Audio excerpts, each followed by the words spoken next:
Salut à toutes et à tous, les transitions. Voici le nouveau thème que je vous propose dans cette vidéo. Alors, qu'est-ce qu'une transition? Une transition, c'est le passage tout simplement soit de la défense à l'attaque ou inversement de l'attaque à la défense. D'accord? Savoir qu'est-ce qu'on fait, du moins avec un coup, lors de cette transition, ce passage par ce que certaines personnes appellent la zone des crocodiles, le marécage, le no man's land. D'accord? Ce passage par ici.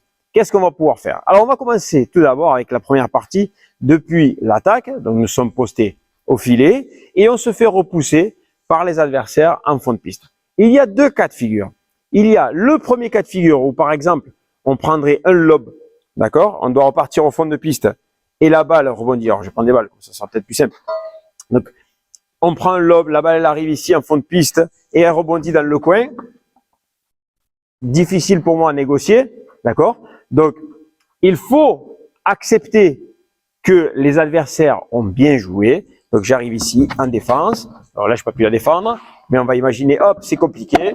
Voilà, je lève très haut la balle et ça va nous donner du temps pour réarmer notre défense. OK? Donc là, on ne parle pas vraiment de transition, mais on parle tout simplement d'un coup très bien réalisé par nos adversaires. Le lob est bien touché. On va repartir au fond de piste. C'est une balle qui est compliquée pour nous à défendre. Donc, on lève très haut, on ne se presse pas et on repart en défense. Ça va? Deuxième cas de figure, c'est soit un lob qui nous permet de repartir tranquillement derrière et de jouer la balle ensuite, soit, vous avez pu le voir assez fréquemment, des balles qui passent au milieu, entre les joueurs ici qui sont rapides. D'accord? Ces balles-là aussi, ça va nous permettre cette zone de transition depuis l'attaque à la défense et pourquoi pas après revenir. Donc, qu'est-ce qui se passe en général après ces coups joués par nos adversaires? Où est-ce qu'ils sont postés, nos adversaires? Ils montent au filet. On est bien d'accord. OK? Ils réalisent un lob, ils avancent. Ils nous repoussent ici derrière.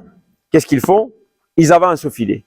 Donc, en fait, l'erreur pour nous serait de ne pas accepter qu'ils ont bien joué.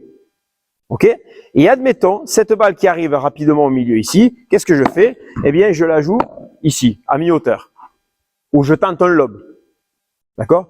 Ça, c'est une grosse erreur. Pourquoi? Parce que comme les adversaires sont en train de monter au filet, eh bien, vous leur faites un super cadeau de voler à hauteur d'épaule ou légèrement au-dessus. Et qu'est-ce qui se passe? Eh bien, vous faites hyper agresser. Vous êtes en phase de recul, donc de transition attaque-défense, vous êtes en train de reculer, vous jouez une balle qui se lève un petit peu, donc vous continuez sur votre dynamique vers l'arrière, et boum, vous prenez le coup suivant, qui va frapper très fort, et qui va revenir vers l'avant, vous n'avez même pas le temps de réagir et de repartir vers l'avant, le point il est perdu. OK? Donc le conseil que je vous donnerai, lorsque vous êtes dans ce cas de figure, parce que l'idée elle est vraiment pour nous qui étions à l'attaque, de ne pas repartir en défense, OK? Parce que leur coup il n'est pas extraordinaire non plus, mais notre idée, elle va être vraiment de les freiner dans leur montée. OK? Donc, admettons, nous prenons un lob. OK? La balle, elle arrive ici derrière. OK? Et elle rebondit légèrement haute. Si je pars en haut, on est d'accord que il faut que j'ai vraiment une bonne main, que je touche bien ma balle pour pouvoir les repousser au fond. Alors que cette balle haute ici, je la joue dans les pieds. D'accord? Je tente le rebond en plein milieu du carré de service, en milieu de carré de service ici. Eh bien, ça va les freiner. Ils sont en train de courir et vont devoir s'arrêter pour jouer cette balle-là. Autre cas de figure, toujours avec le même résultat à la fin. Cette balle qui arrive vite ici au milieu, donc je me retourne et hop, je la joue très doucement dans les pieds pour leur freiner, pour les freiner dans leur avancée vers le filet. Qu'est-ce qui va se passer? Eh bien, ils vont devoir voler en bas. Premièrement, ils vont devoir s'arrêter. Et deuxièmement, ils vont devoir voler en bas. Une balle qui est compliquée. Et cette balle compliquée, eh bien, nous, depuis notre position ici, parce que les rebonds ont été suffisants en haut, je vous le rappelle ici avec le lob, d'accord? Voilà. OK? Et je me retrouve plus ou moins en milieu de piste aussi. Et donc, cette volée qu'ils vont devoir réaliser en dessous du filet sera forcément plus facile pour moi à négocier derrière que cette volée haute dans le cas où je me tromperai, que je jouerai un peu haut et que je vais me faire agresser. OK? Donc, cette idée de transition, attaque, je me fais repousser derrière en défense, et je reviens ici, est hyper importante dans l'idée de freiner les adversaires dans leur montée, en jouant lent dans leurs pieds. Ça va pour ça? Allez, maintenant passons à ce que certainement vous attendez de cette vidéo, c'est-à-dire la transition défense, attaque. Ok? Donc, les choses qui sont vraiment intéressantes à comprendre, c'est que il y a le haut et il y a le bas. C'est-à-dire, je suis ici et je vais dire, bon, on va tenter de monter au filet après un lob, qu'il soit parallèle, comme on a pu parler dans une vidéo précédente, ou qu'il soit de façon diagonale. Ok? Lorsque je vais jouer mon lob, ici, la première chose qu'il va falloir que je détecte, c'est si mon lob il est bon ou pas. Donc soit vous êtes très fort, vous avez une super technique, et à peine avoir touché la balle, vous savez si votre lob il est bon ou pas. Soit vous avez besoin de prendre l'information parce que vous n'êtes pas sûr encore de tous vos coups, donc vous frappez votre balle, vous regardez ce qui se passe. Ah, il repart au fond de la piste, ok, je vais pouvoir avancer. D'accord? Donc en fait, le fait de voir ça, ça va vous permettre de monter de façon échelonnée. Vous savez maintenant, et ça je vous conseille de regarder encore une fois dans les vidéos, que suivant le type de lob que vous allez jouer, les adversaires vont rester en défense ou ils vont tenter l'attaque. On vient d'en parler précédemment aussi. Si le lob il est bon et qu'il reste dans le coin ici, qu'est-ce qu'il va faire l'adversaire? Il va certainement lever la balle. Alors qu'ici, en plein centre, il se peut qu'il la suive derrière. Ok? Donc vous, dans votre montée au filet, eh bien vous allez vous dire, ok, cette balle qui est dans le coin là-bas, elle va certainement venir en haut. C'est pas forcément nécessaire pour moi de venir très proche du filet parce que je risque de reprendre une balle haute derrière. Donc il vaut mieux que je reste légèrement en retrait ici. Je sais que très certainement la balle va aller en haut et donc ici je vais pouvoir m'appuyer dessus pour mieux monter au filet, pour faire ma première volée qui va obliger les adversaires à rester au fond et on va pouvoir s'asseoir en attaque. Ouais. Par contre, contrairement, si je joue mon lob au milieu et que ça rebondit un peu haut, soit il va falloir que je vienne très très proche du filet pour éviter cette agression des adversaires ou cette balle dans les pieds. Donc il faudrait que je monte très vite pour éviter de la prendre dans les pieds. Ou alors, je m'arrête encore une fois en plein milieu de la piste parce que je sais qu'ils vont me jouer une balle compliquée là, ou alors qu'ils vont me faire une bajade en plein milieu. Et donc ici sera la meilleure position pour moi pour la défendre. Donc le lob, c'est intéressant, mais vous avez vu que venir coller après un lob, c'est très rare. On peut venir coller pour contrer une bajade, par exemple. Mais dans le reste du temps, les autres cas, il vaut mieux rester légèrement en retrait. Ok? Voilà. Donc, petite parenthèse que je voulais faire aussi, que lorsque vous tentez cette montée au filet pour passer par cette transition-là, tout seul, c'est compliqué. Apprenez à monter à deux. D'accord? Ça, je le vois assez fréquemment, qu'on joue un petit peu tout seul. C'est-à-dire que je tente quelque chose et je monte tout de suite au filet. Et quand j'arrive au filet, mon partenaire, il n'est pas encore informé.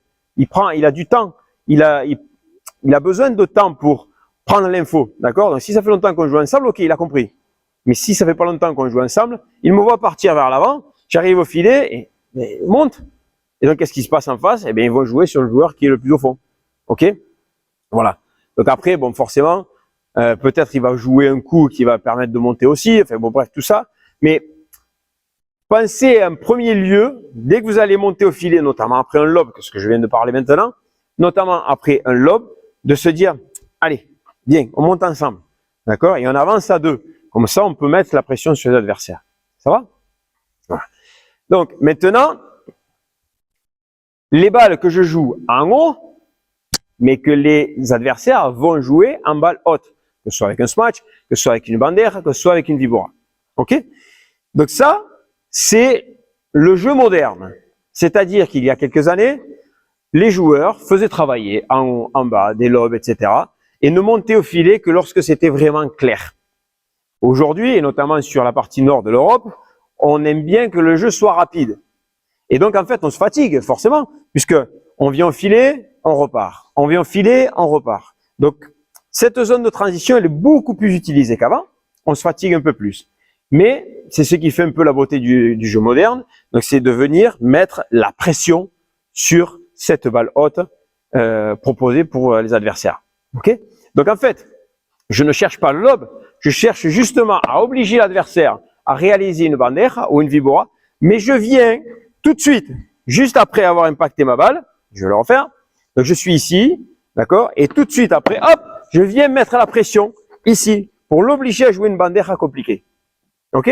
Donc en venant là, forcément, je le répète, si on monte à 2, c'est plus simple, mais si on monte pas à 2, moi je suis ici, mon partenaire il est légèrement derrière, je peux venir bloquer la volée, d'accord, et continuer vers l'avant. Lui, il aura besoin d'un coup de plus pour voir que je suis là. Ok? Donc, si je suis ici, on joue la bandeja sur moi, je volaille, je continue mon ascension vers le filet, lui il va me suivre sur le deuxième coup. Donc, d'où l'intérêt de réaliser une très belle première volée au fond. De ne pas me presser en voulant gagner le point, parce qu'on risque de se faire avoir derrière. Donc, posez bien votre première volée au fond pour que votre partenaire puisse vous rejoindre.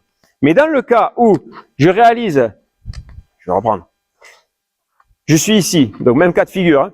Je suis là, tac, je lève et je vais mettre la pression tout de suite.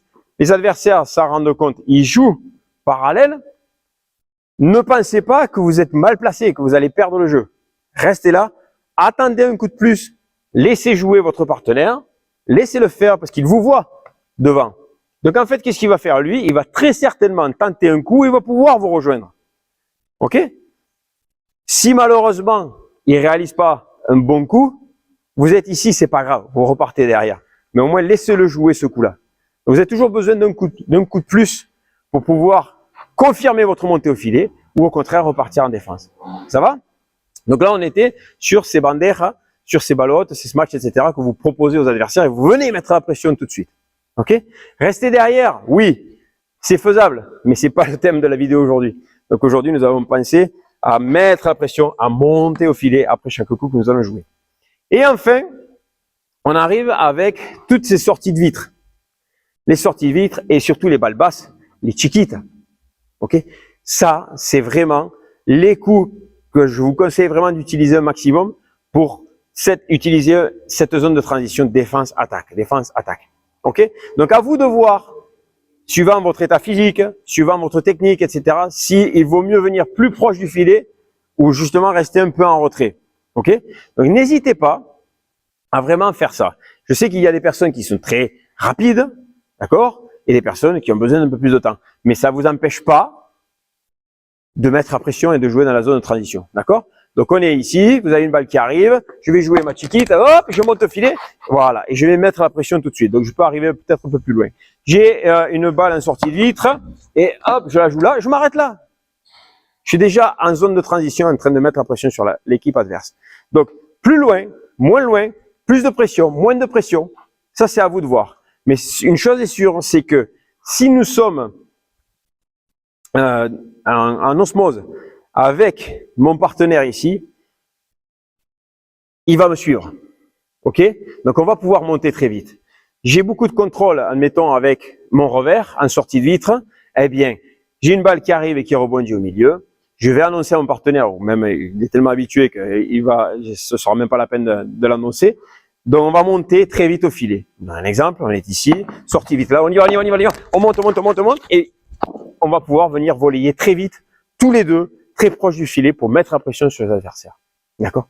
Donc ça c'est l'art, c'est la beauté de ce sport et notamment la beauté du travail en transition ici, dans la zone de transition. Ok? Donc ne vous dites pas, et surtout s'il vous plaît, ne vous mettez pas à chaque fois un objectif de dire la défense, l'attaque. Entre les deux, je ne peux pas rester. C'est faux. C'est faux, d'accord? Cette zone-là, elle est utilisée. Alors, certains matchs, vous pourrez l'utiliser, d'autres matchs, vous ne pourrez pas. D'accord? Ça dépend des adversaires que vous avez en face, ça dépend de votre niveau, ça dépend de votre qualité physique, ça dépend énormément de choses. Mais dites-vous que si vous prenez le temps de voir ce qui se passe, les dégâts que font vos coups, tant vos lobes, que vos balles hautes que vous proposez pour les banderas, que vos balles courtes dans les pieds, toutes vos mises sous pression vont être différentes à chaque fois. Et apprenez de ça, s'il vous plaît. Ne prenez pas ces réflexes de travailler toujours la même chose. Défense, attaque, sans passer par cette transition-là. Parce que vous allez voir qu'il y a plein de choses qui se passent ici. D'accord? On peut la sauter, certes. On peut travailler des choses sympas. Voilà. Et surtout, travailler à deux. Allez, j'en ai terminé pour aujourd'hui avec cette transition attaque-défense et défense-attaque. J'espère qu'elle va vous être utile. N'hésitez pas vraiment à laisser vos commentaires sous la vidéo pour savoir chez vous si ça se passe bien. Et on se retrouve encore une fois bientôt pour une prochaine vidéo ou mise en pratique. Salut!